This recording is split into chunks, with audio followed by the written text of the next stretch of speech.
आप देख रहे हैं न्यूज नाउ 24/7। ताज़ा खबरों के लिए हमारे साथ बने रहें। राम मंदिर के इनॉग्रेशन में अदानी जी दिख गए, अंबानी जी दिख गए, मगर गरीब व्यक्ति वहां कोई नहीं दिखा। चुनाव के पहले इन्होंने राम मंदिर का इनॉग्रेशन किया, राम भगवान को पॉलिटिसाइज करने की कोशिश की। अयोध्या में मंदिर बनाने के लिए, क्लीन अप करने के लिए बहुत सारे लोगों से जमीन ली गई, बहुत सारे लोगों की दुकानें, घर तोड़े गए, और आज तक जिन लोगों के घर छीने गए, तोड़े गए, दुकानें तोड़ी गई, आज तक उनको नरेंद्र मोदी जी ने कॉम्पनसेशन नहीं दिया। अयोध्या का इंटरनेशनल एयरपोर्ट बना, बड़ा एयरपोर्ट, जमीन किसकी गई? अयोध्या के किसानों की जमीन गई। आज तक उनको सही मुआवजा नहीं मिला। राम मंदिर के इनॉग्रेशन में अयोध्या का एक भी व्यक्ति नहीं था। तो अयोध्या में कांग्रेस पार्टी ने, इंडिया गठबंधन ने इनको हराया है। जैसे मैंने पार्लियामेंट हाउस में कहा, हमारा काम, ये जो लगा रखा है मैंने आज, ये जो चिन्ह लगा रखा है, इसको क्या कहते हैं? अभय मुद्रा कहते हैं। ये आपका चिन्ह है, इसको भूलो मत आप। इन्होंने हमारे ऑफिस पे धमकाकर, ऑफिस को तोड़कर हमें चैलेंज दिया है। चैलेंज क्या है? गुजरात के चुनाव में मैं आपको बता रहा हूं, हम सब मिलकर इनको गुजरात में हराने जा रहे हैं। दो तरीके के घोड़े होते हैं, एक रेस का घोड़ा होता है, दूसरा शादी का घोड़ा होता है। ये आप कभी कभी कांग्रेस पार्टी क्या करती है, रेस के घोड़े को शादी में भेज देती है और शादी के घोड़े को रेस में लगा देती है। तो उसने कहा, ये आप बंद करा दीजिए, रेस के घोड़े को आप रेस दौड़ाइए और शादी के घोड़े को आप शादी में भेजिए। तो ये हमें गुजरात में करना है।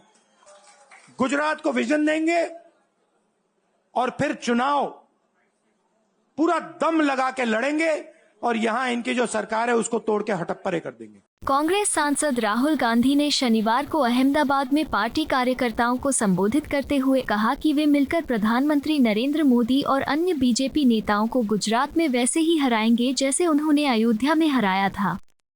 उन्होंने कहा कि जब हवाई अड्डा बना तो अयोध्या के लोगों ने अपनी जमीन खो दी। वे तब दुखी थे जब किसी ने उन्हें प्राण प्रतिष्ठा समारोह के लिए आमंत्रित नहीं किया। हवाई अड्डे के निर्माण के दौरान अयोध्या के किसानों ने अपनी जमीन खो दी। अयोध्या के लोग इस बात से नाराज थे कि राम मंदिर के उद्घाटन में अयोध्या से किसी भी व्यक्ति को आमंत्रित नहीं किया गया था। जो आंदोलन आडवाणी जी ने शुरू किया था, जिसका केंद्र अयोध्या था, इंडिया अलायंस ने उस आंदोलन को अयोध्या में हरा दिया है। कांग्रेस सांसद ने अयोध्या के राम मंदिर के उद्घाटन कार्यक्रम को याद करते हुए कहा कि इस कार्यक्रम में अदानी और अंबानी तो दिखे, लेकिन कोई गरीब वहां नजर नहीं आया।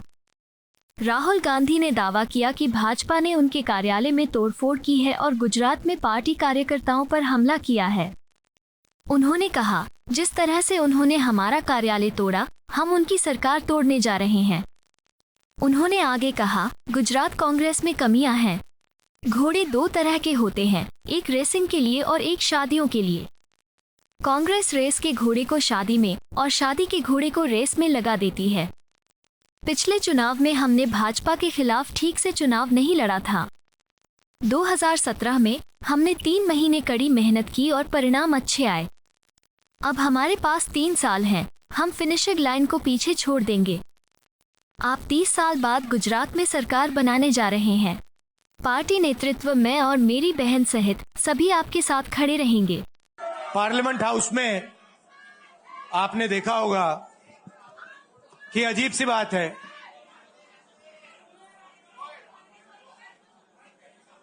बीजेपी की जो पूरी मूवमेंट थी, राम मंदिर की, अयोध्या की मूवमेंट थी।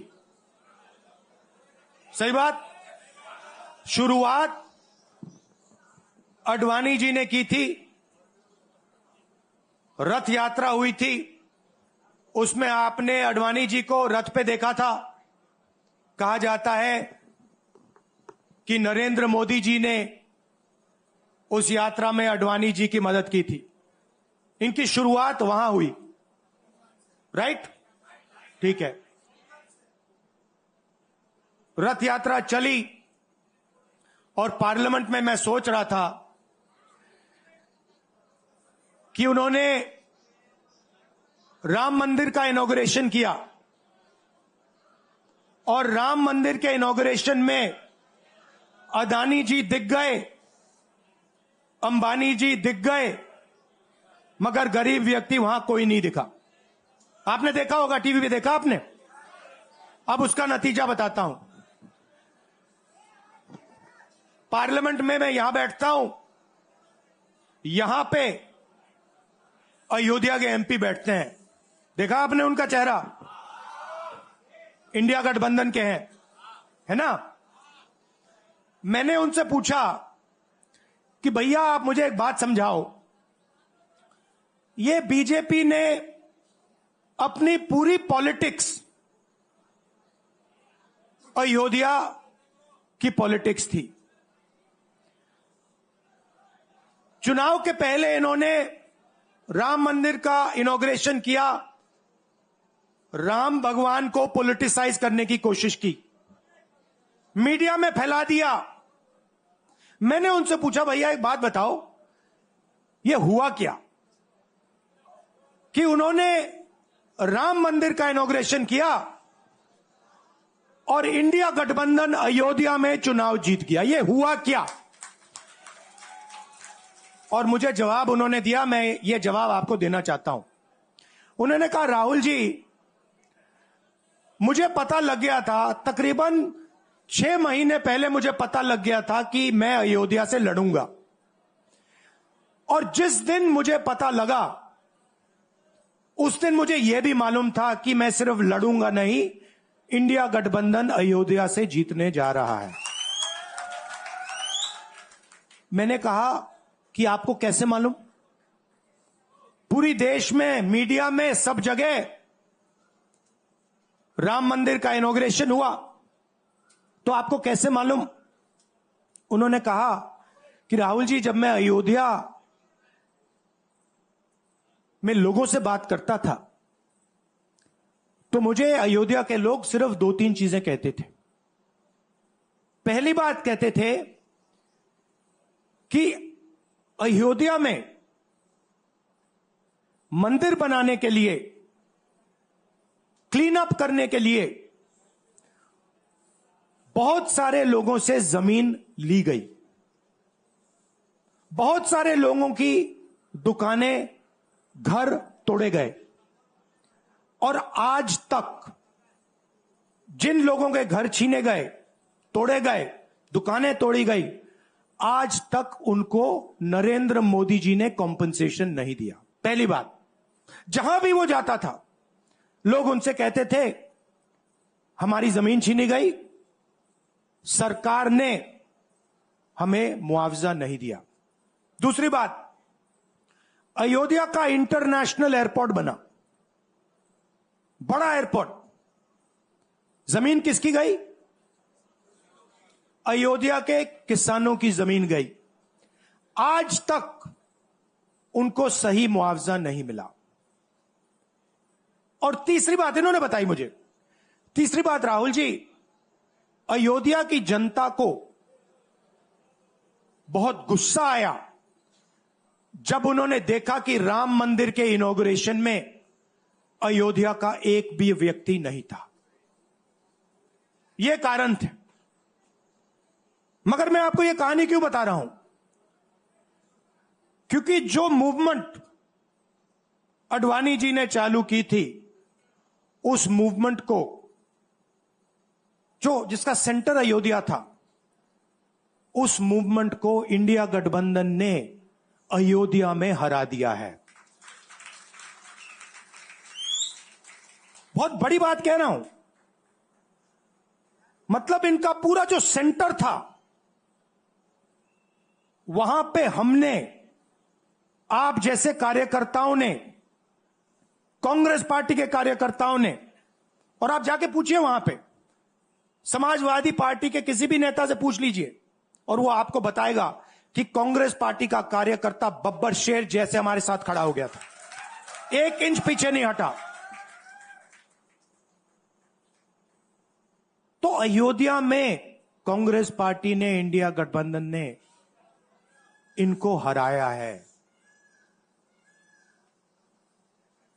तो अगला स्टेप क्या है? अब इन्होंने क्या किया? अच्छा, अंदर की बात बताता हूं। अब यहां आया हूं, परिवार से बात हो रही, तो अंदर की इनसाइड ट्रैक बता देता हूं। इनसाइड ट्रैक है, उसी एमपी ने बताया, राहुल जी यहां पे 3 बार सर्वे हुआ था, नरेंद्र मोदी जी वाराणसी से नहीं लड़ना चाहते थे, नरेंद्र मोदी जी अयोध्या से लड़ना चाहते थे। उनके सर्वेयर आए, 3 बार आए, नरेंद्र मोदी जी आए, और सर्वेयर ने उनको कह दिया, नरेंद्र मोदी जी अगर आप अयोध्या से लड़ेंगे, आप अयोध्या में हारेंगे, आप अयोध्या में मत लड़िए, क्योंकि अगर आप लड़ गए आपका राजनीतिक करियर अयोध्या में खत्म हो जाएगा। इसलिए अयोध्या से नहीं लड़े, वाराणसी से लड़े। और वाराणसी में हमने 1-2 छोटी गलती कर दी, नहीं तो वहां उनको निपट लेते। मतलब आप देखिए, अयोध्या में उन्हीं के लोगों ने उनसे कहा कि हारोगे, और काशी में कितने से जीते? 1 लाख वोट से जीते। मतलब जान बचा के निकले हैं। सच्चाई है। जैसे मैंने पार्लियामेंट हाउस में कहा, हमारा काम, ये जो लगा रखा है मैंने आज, ये जो चिन्ह लगा रखा है, इसको क्या कहते हैं? अभय मुद्रा कहते हैं। ये आपका चिन्ह है, इसको भूलो मत। आप आज वापस जाओगे, अलग अलग धर्म के लोग हो आप, हर धर्म में यह चिन्ह आपको दिखाई देगा। गुरु नानक जी की फोटो देखिए, महावीर की देखिए, बुद्धा की देखिए। इस्लाम में भी, जैसे मैंने पार्लियामेंट में कहा, दुआ मांगी जाती है, दोनों हाथ से ऐसे मांगी जाती है। आप शिव जी की फोटो देखिए, उसमें आपको यह दिखाई देगा। और इसका मतलब है डरो मत, डराओ मत। और मैं आपसे यहां कहने आया हूं, इन्होंने आपके ऑफिस पे, आपके कार्यकर्ताओं पर आक्रमण किया है। अब आपको डरना नहीं है, डराना नहीं है। इन्होंने हमारे ऑफिस पे धमकाकर, ऑफिस को तोड़कर हमें चैलेंज दिया है। चैलेंज क्या है? गुजरात के चुनाव में मैं आपको बता रहा हूं, हम सब मिलकर इनको गुजरात में हराने जा रहे हैं। जो हमने कहा, और लिख के ले लो, कांग्रेस पार्टी की जो आत्मा है वो गुजरात के चुनाव में लड़ेगी, और नरेंद्र मोदी और बीजेपी को गुजरात में, जैसे हमने अयोध्या में हराया है, वैसे ही हम गुजरात में इनको हराने जा रहे हैं। कौन हराएगा? हमारे लीडर हराएंगे, हमारे बब्बर शेर टाइगर हराएंगे। आप देख रहे हो, मैं बता रहा हूं आपको, देखो 50% आप में से लोग, 50% आप क्या सोच सकते थे? मैं आपको पूछता हूं, आप क्या सोच सकते थे? चुनाव से पहले आप सोच सकते थे कि अयोध्या में बीजेपी हारेगी? आप सोच सकते थे कि नरेंद्र मोदी से जान बचा के निकलेगा? मतलब मार्जिन ऐसे तुक्के से निकलेगा, सोच सकते थे? मैं आपको बता रहा हूं, जैसे ये अयोध्या में हारे, वैसे यहां पे हारने जा रहे हैं।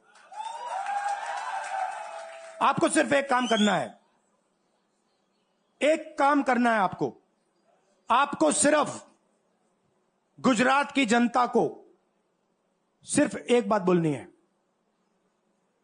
आपको डरना नहीं है। बिना डरे अगर आप बीजेपी से लड़ गए, चाहे आप किसान हो, मजदूर हो, छोटे व्यापारी हो, अगर गुजरात की जनता बिना डरे लड़ गई, बीजेपी सामने नहीं खड़ी हो पाएगी। दूसरा उदाहरण देता हूं। आप कांग्रेस पार्टी को जानते हो, जानते हो? हमारी पार्टी में कोई डरता है? कैसे मालूम? कैसे मालूम? हमारी पार्टी में दिल से बात कर देते हैं। बड़ा सा बड़ा हो, राहुल गांधी हो, हमारे पार्टी के लोग कहते हैं राहुल गांधी, मुझसे कहते हैं, मेरे कमरे में आके कहते हैं, राहुल जी ये जो आपने किया हमें अच्छा नहीं लगा। कहते हैं, मैं बता रहा हूं आपको, और मैं कहता हूं आपने सही बोला, इस बार मैंने ऐसे नहीं करना था, जो आप बोल रहे हो वैसे करना था। हम डरते नहीं है, ना हमारे कार्यकर्ता हमें बोलने से डरते हैं, ना हम अपनी कार्यकर्ता की बात सुनने से डरते हैं, ना हमारा कार्यकर्ता हमसे डरता है। अब देखिए, मैं आपको रियलिटी बता रहा हूं। बीजेपी में नरेंद्र मोदी बैठे हैं, उनकी पूरी टीम बैठी है उनके सामने। मैं आपको इंटरनल बात बता रहा हूं, उनमें से कोई नरेंद्र मोदी को नहीं चाहता, मगर कोई नहीं चाहता, मतलब पूरी लीडरशिप टीम देख लो आगे बैठी है। मैं बता रहा हूं आपको, अंदर की बात बता रहा हूं, इनसाइड ट्रैक दे रहा हूं, कोई नहीं चाहता, मगर दम नहीं है, डरते हैं।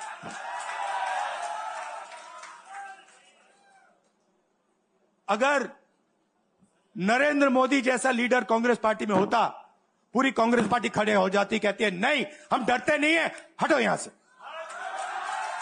मगर उनकी पार्टी में दम ही नहीं है, उनके कार्यकर्ताओं में दम नहीं है। आप देखो ना, एक आदमी खड़ा है वहां पे, सबकी हवा निकल गई, मतलब कार्यकर्ताओं की हवा निकल गई, आरएसएस की हवा निकल गई, सारे लीडर्स की हवा निकल गई। सच बोल रहा हूं ना। और हमारे मतलब छोटा सा छोटा कार्यकर्ता होता है, टाइगर होता है, आता है कांग्रेस प्रेसिडेंट के सामने, आता है राहुल गांधी के सामने, आता है, कहता है भैया मेरे दिल में ये बात है, आपको ना लगे मैं तो बोल रहा हूं। तो ये है कांग्रेस पार्टी। अंग्रेजों के साथ ये खड़े हो गए थे सारे के सारे आरएसएस वाले। हम लड़े थे, हम लड़े थे, हमने कहा, देश से हमने कहा था डरो मत, डराओ मत, हमने कहा था। बीजेपी के लोगों ने हाथ जोड़ के कहा था भैया डर गए हम, जो करना है कर लो। तो आप अपनी हिस्ट्री समझो, जो डर की भावना होती है ना, वो आप में नहीं है, उनमें है। और इसी के कारण मैं आपको बता रहा हूं, कांग्रेस पार्टी गुजरात में जीतेगी और गुजरात से ही नई कांग्रेस पार्टी बनेगी। क्योंकि कांग्रेस पार्टी, मैं गहरी बात बोल रहा हूं, मैं ऐसी आलतू फालतू बात नहीं करता हूं। देखिए, कांग्रेस पार्टी बनी कहां थी? मतलब हमारे जो सबसे बड़े नेता थे, जिन्होंने रास्ता दिखाया था। आप क्या सोचते हो, जब यहां अंग्रेज राज करते थे, क्या डर नहीं था? गुजरात के व्यक्ति ने कहा था, महात्मा गांधी ने देश को कहा कि देखो डरो मत, डराओ मत। और आग गुजरात से शुरू हुई थी। और आज अगर कांग्रेस पार्टी है,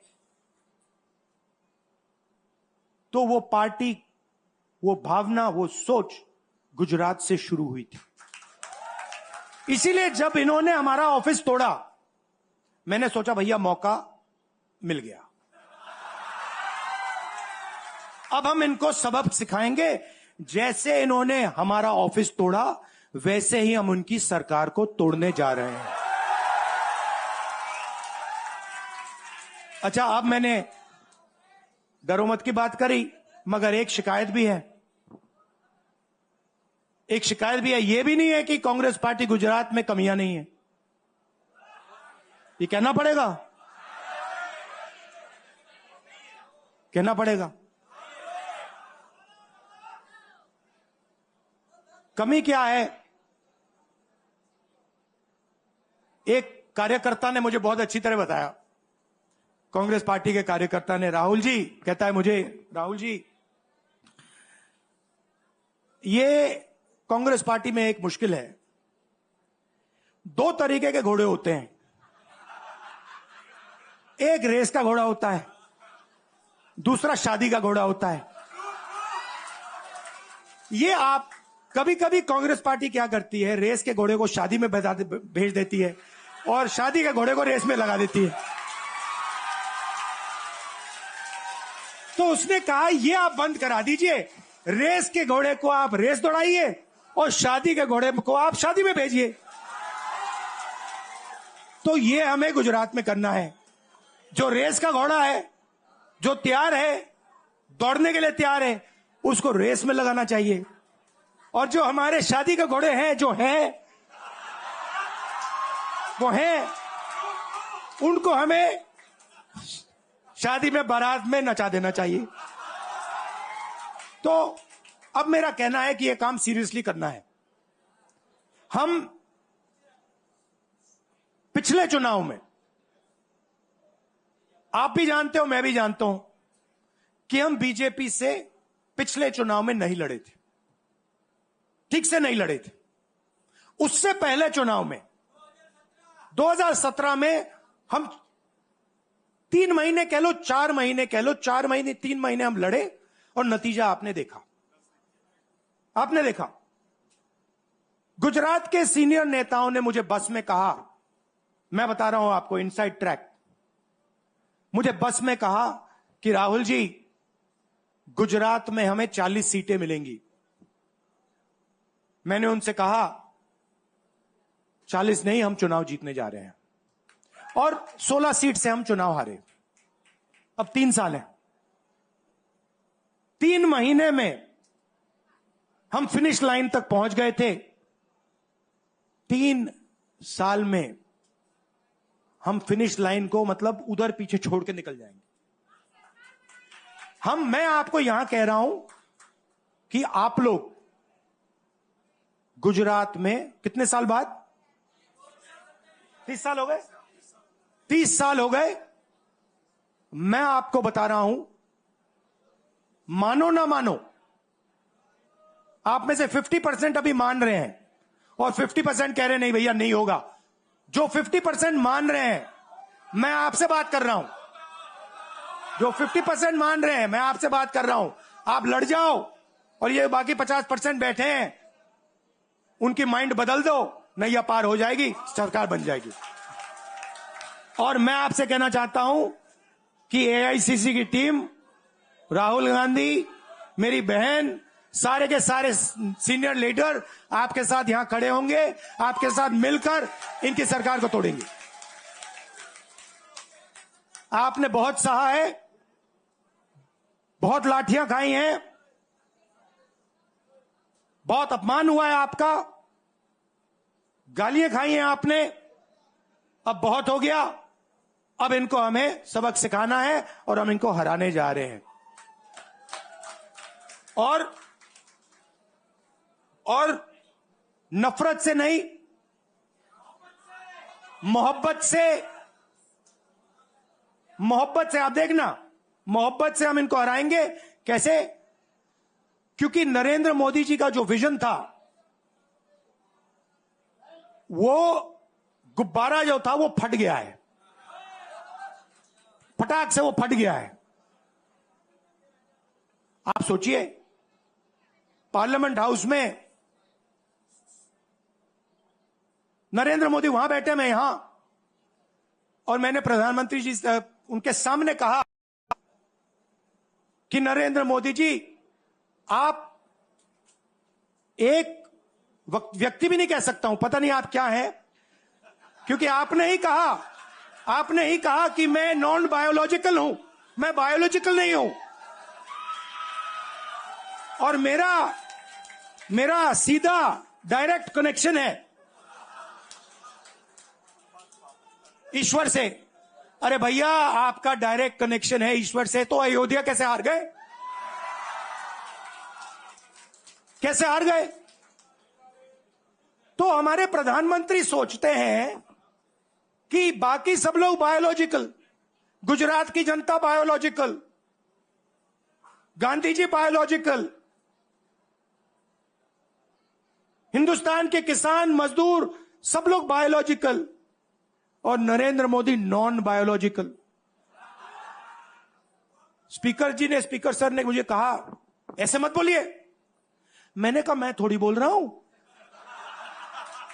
ये तो प्रधानमंत्री बोल रहे थे, मैं तो उनकी बात कर रहा हूं। स्पीकर बिल्कुल चुप हो गए। बात तो सही है, बात तो सही है, ये राहुल गांधी के शब्द थोड़ी है, ये तो हिंदुस्तान के प्रधानमंत्री के शब्द हैं, नॉन बायोलॉजिकल। अब सोचिए वो व्यक्ति जो अपने आप को नॉन बायोलॉजिकल समझता है और देश की जनता को बायोलॉजिकल समझता है, कि मतलब मैं यहां और बाकी जनता वहां, वो गुजरात को विजन कैसे दे सकता है? जो किसानों का दर्द नहीं समझ सकता, मजदूरों का दर्द नहीं समझ सकता, डायमंड इंडस्ट्री में जो काम करते हैं उनका दर्द नहीं समझ सकता, नॉन बायोलॉजिकल व्यक्ति वो गुजरात को कैसे रास्ता दिखा सकता है? नहीं दिखा सकता। तो अब आपका काम है गुजरात को विजन देना, गुजरात के युवाओं को, किसानों को, मजदूरों को, माताओं बहनों को विजन देना कि भैया हम आपके लिए ये करने जा रहे हैं। आपने हमारा मैनिफेस्टो देखा, हिला के रख दिया था बीजेपी को, आपने देखा? वैसा मैनिफेस्टो बनाना है गुजरात के लिए। गुजरात की जनता से मिलकर 1 लाख लोगों ने हमारा मैनिफेस्टो बनाया था। वैसे ही हम गुजरात में लाखों लोगों से पूछकर अपना मैनिफेस्टो बनाएंगे, गुजरात को विजन देंगे और फिर चुनाव पूरा दम लगा के लड़ेंगे और यहां इनकी जो सरकार है उसको तोड़ के हटप्परे कर देंगे। आप सबका दिल से धन्यवाद। आखिरी बात मैं कहना चाहता हूं, यहां जगन्नाथ यात्रा हो रही है, आप सबको और जो यात्रा में भाग लेंगे आप सबको शुभकामनाएं देना चाहता हूं और दिल से प्यार देना चाहता हूं। आप सबका दिल से धन्यवाद। नमस्कार, जय हिंद। आपको यह वीडियो पसंद आया हो तो इसे लाइक करें, हमारे चैनल को सब्सक्राइब करें